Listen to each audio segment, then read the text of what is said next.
tompony ainay sy ny fanahinay, tompony finoanay, tompony fiangonanay. Mahalala zay rehetra mahasoa, mahalala ny fahavalonay zay te hanimba, te hampisaraka anay aminao. Mitenena mampahireza, roay ny fanahy ratsy, manantena anao izay, amin'ny anaran'i Jesosy Kristy. Amen. Lioka toko faefatra ny andininy fa raika amin'ny telopolo ka hatramin'ny fahafito amin'ny telopolo no isy ny afatry ny tompo ho aminareo hatrany any fiadanan'Andriamanitra. Aza manaiky fitahany devoly, zany indray no afatry, zany indray no fampahirezana omen'ny tompo antsika anio. Aza manaiky fitahany devoly. Ny fiainan'i Jesosy tetỳ an-tany, indrindra raha nanomboka ny ministerany izy, zany hoe manomboka tamin'ny 30 taonany ka hatramin'ny 70 taona, dia ny fiteny ny soratra masina hoe nandehandeha nanao soa. Nandehandeha nanao soa. Tsy hoe miremoremo tahaka ny adala, fa mitety tanàna, hampianatra soratra masina, hanafaka n'izay voageja, anasitrana zay marary. Eo zany ny olazany azy hoe nandehandeha nanao soa.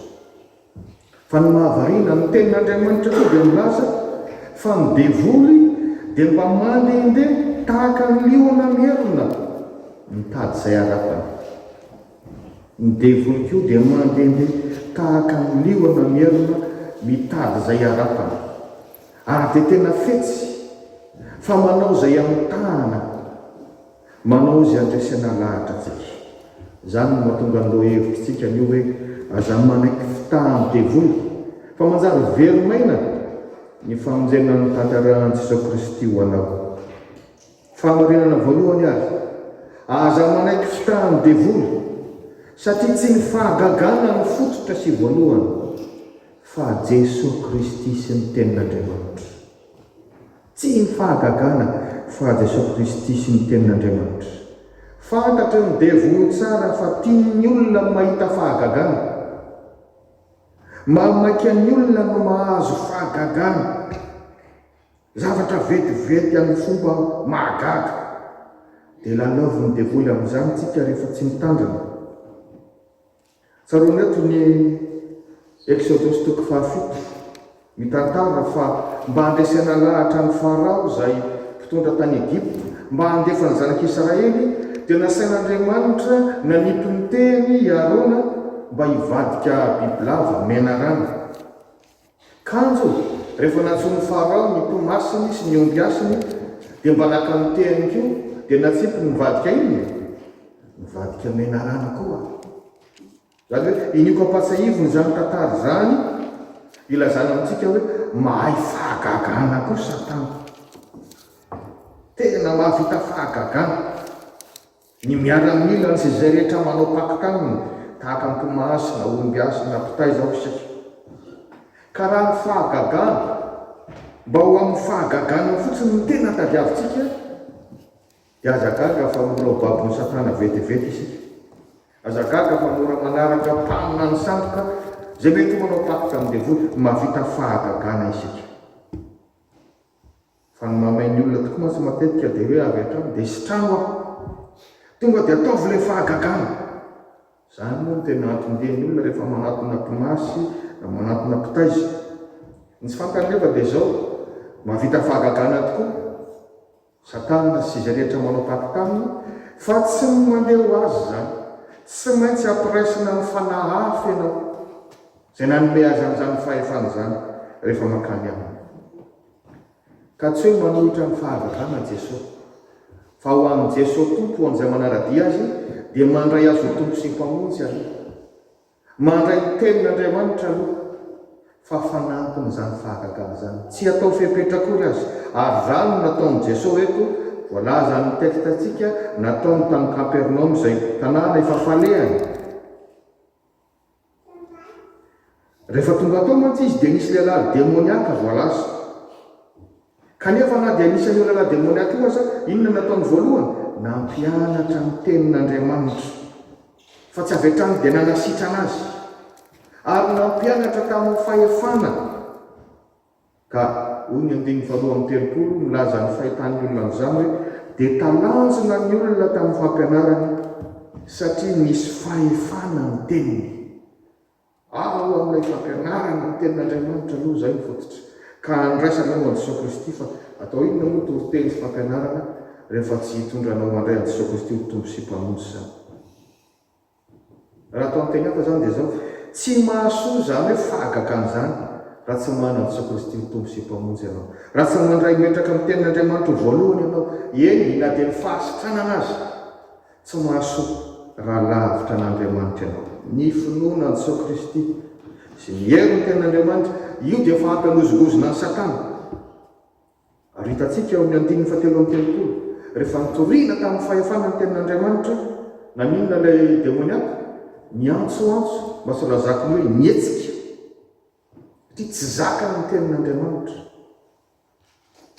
Ny olona mpamonjy tobo-pifoazana izay misy asa sy fampahiresana malala tsara n'izany fa tsisy an'izany hoe tonga dia asa sy fampahiresana. Tsy maintsy misy fanipaoko vavahana, tsy maintsy misy teny pahefana izay tononona amin'ny alalan'i Jesosy Kristy, tsy maintsy misy toriteny, matetika aza roa ny toriteny ihany. Ary mandritra ny toriteny eo dia efa raha roa telo eo fa raha kely misy demoniaka tonga dia mihetsika. Tsy zaka ny tsinona ilay herin'ny tenin'Andriamanitra fa iny ilay tena fototra. Ary mila misaintsana an'izany tsika raha mbola mitady ny zava-panahy ihany. Ka aoka hotsaroantsika hoe ny fiainona amin'ny tenin'Andriamanitra izay nitaona antsika handray an'i Jesosy Kristy ho tombo sy mpamonjy ampy ahasitrana sy hanadinana anantsika rehetra. Ary tsy zaka ny devoly, tsy tia ny devoly io dia be dia be ny olona dia davany fomba mba tsy handre sy handray ampoza amin'ny tenin'Andriamanitra izany. Isika rehetra samy mahita fa indray any am-piangonana any rehefa hoe andesany toriteny raha sendra tavavoaka tapokany ianao any vao ay ireo zalahy mifokatsika azy. Andesany toriteny raha tsy tavavoaka ary izy ay eo vao manomboka misy resadresaka. Raha tsy tavavoaka izy ay eo vao misy manomboka manao jeu amin'ny telefona. Tsy dia fanan'ilay olona loatra fa rehefa tena mahery ny devoly misarika anao tsy handray ny tenin'Andriamanitra koa, izay ilay zava-mitranga. Dia mila mitandrina tsara isika aza manaiky fitahan'ny devoly raha tsy handray ny tenin'Andriamanitra koa no andehananao taty na andao ny tokantrano na andao ny zavatra rehetrarehetra na andany vola sy fotoana, voafitaka ihany isika, voafitaka ihany isika. Dia miantsoantso ilay demoniaka raha ny tena marina tsy ilay olona no miantso fa izy ilay fananatsy ao anatiny ilay demonia. Dia raha mihaino azy ianao dia ohatrany hoe tena fanahin'Andriamanitra angamba izany mampiteny izany. Fa anao izy indrisy moa mifaninona akory amin'ny andininy fahatelo amin'ny telopolo mifaninona akory izay isianao Jesosy avy amin'ny Nazareta. Rehefa atao devoly ny mpiandro dia tononona amin'izay misy hoe Jesosy avy amin'ny Nazareta. Avy andringana anay va ianao, fantatro fa ilay masin'Andriamanitra ianao. Ohatran'ny fiderana, ohatran'ny fitaraona. Ka ndraintsika voafitaka fatandreo. Ny devoly zany dia mino fa misy Jesosy Kristy. Tena ilay masin'Andriamanitra Jesosy Kristy. Ilay avy any Nazareta, ilay manam-pahefana, tena mino izy. Fa inona mampiavaka azy amintsika? Tsy mankatoy izy. Tsy mankatoy izy. No mitahotra fotsiny mba tsy handroa Jesosy hiala aminy anatin'ilay olona izay demoniaka dia manao an'izany izy sady mitalao izy. Tandremo tandremo fa indray zany misy amintsika dia ohatrany hoe mino amin'Andriamanitra satria matahotra fahafatesana.